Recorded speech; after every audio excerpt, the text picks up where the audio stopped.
Your truck is equipped with an auxiliary electrical system designed to meet the power needs of the store area of the truck. This system is comprised of 4 auxiliary batteries, a 1500 watt pure sine inverter, a 60 amp battery charger, a battery combiner, shore power, outlets, and an AC/DC panel. Let's go over each component. Located on the street side, driver's side, rear compartment is your battery compartment.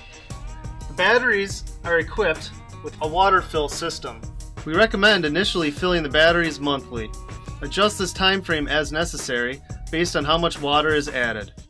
To do this, locate the right fill tube, normally in the upper right corner, and locate in your rainbow stack the pump.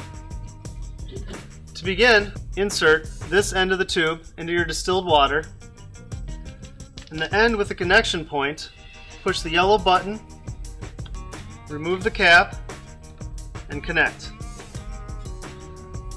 Then use the pump to add water as needed. The watering system has individual valves on each battery cell, putting water to the cells that need it and not filling those that are already full. Tension pressure will increase on the hand pump once all the cells in the batteries are full. Disconnect, put the cap back on, slide it back, and return this back to your rainbow stack for next month's service. Located on the driver's side rear exterior compartment is your main breaker. To trip the breaker, to shut off power for the entire system, push the red button. To reset the breaker, lift the black lever. This breaker will kill all power to the vehicle's interior. If you are working on any interior electrical components, we recommend tripping this breaker. You should also trip this breaker if the truck will be unused for a long period of time, about a week or more, and will not be plugged in. Finally, if you feel there are any electrical issues with the truck or any components that appear to be overheating, trip this breaker and have the system reviewed by a qualified electrician or an LDV service technician. Beneath driver's side, last shelf stack here towards the rear, you'll notice you have your inverter and battery charger. Remove the carpeted panel, currently just velcroed. The purpose of the inverter is to provide 110 volt power from a 12 volt source, otherwise known as your auxiliary batteries. There's an on-off button located on the right side. Currently, I have it in the on position.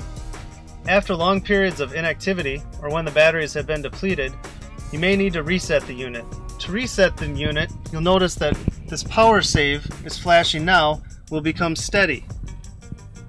If it does become steady, turn the unit on and off 6 times. When you know you've done this successfully, the power save light will go off. On the front of the inverter, there's a GFI outlet.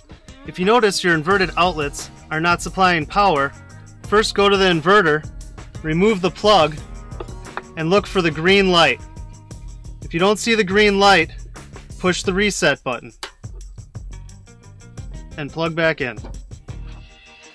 Your charger is located on the driver's side towards the rear underneath the last shelving stack. Remove the carpeted panel and locate your charger against the side here. The purpose of the charger is to charge your auxiliary and chassis 12 volt batteries when plugged into shore power. These are intelligent chargers, meaning they will only operate when they sense that battery voltage is low. Once the batteries are charged, the charger will shut off. Very little maintenance is required to keep your charger operating properly. You should clean the exterior of the unit periodically with a damp cloth to prevent accumulation of dust and dirt. At the same time, ensure the screws on the DC input terminals are not loose. The battery combiner allows your auxiliary batteries to be charged by the alternator while preventing the auxiliary power system from pulling power from the chassis batteries. The switch is located on the dash and allows you to change from combined to non-combined state. Turning the combiner on will combine the auxiliary and chassis batteries, allowing power to flow between the 2 separate battery banks. Switching the switch to the off position separates the 2 banks and does not allow power to go between the 2 different battery banks. We recommend leaving the switch in the auto position. In this position, the combiner will sense voltage in both banks and combine them when necessary.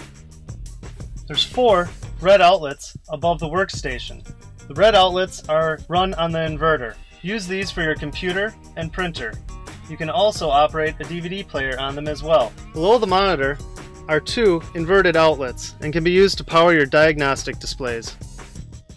There are two white outlets, and they are located on the curb side or passenger side, second shelf down, in the first shelving section, and they are only active when plugged into shore power.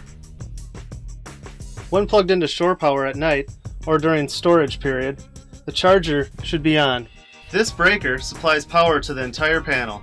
If it is not on, no other switch on the panel will be operational. To turn the charger on, turn your AC main on and turn your battery charger on. To the left of that, the DC voltmeter shows the voltage available on each separate battery bank. To the left is your auxiliary batteries, and to the right is your chassis batteries.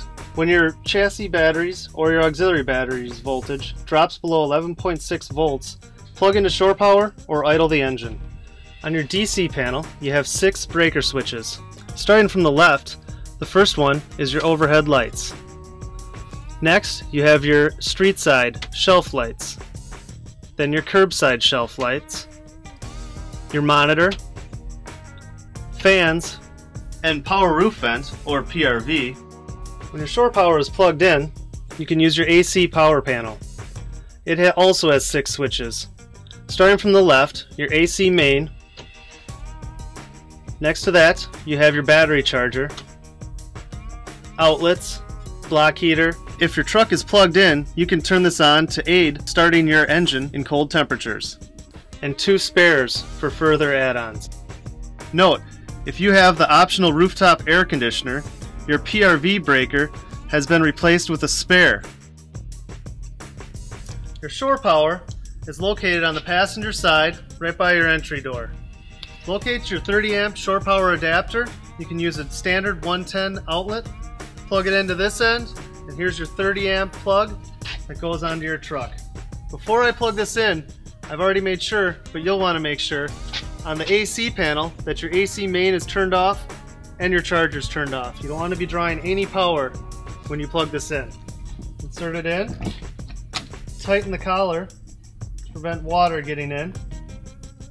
Now this is a 30 amp plug. When plugged in, you can run an air conditioner and your white outlets, which are located on the passenger side in the first shelving unit. So this is only 30 amps, so if you turn on anything more in the truck and it draws more than 30 amps, you'll pop the breaker.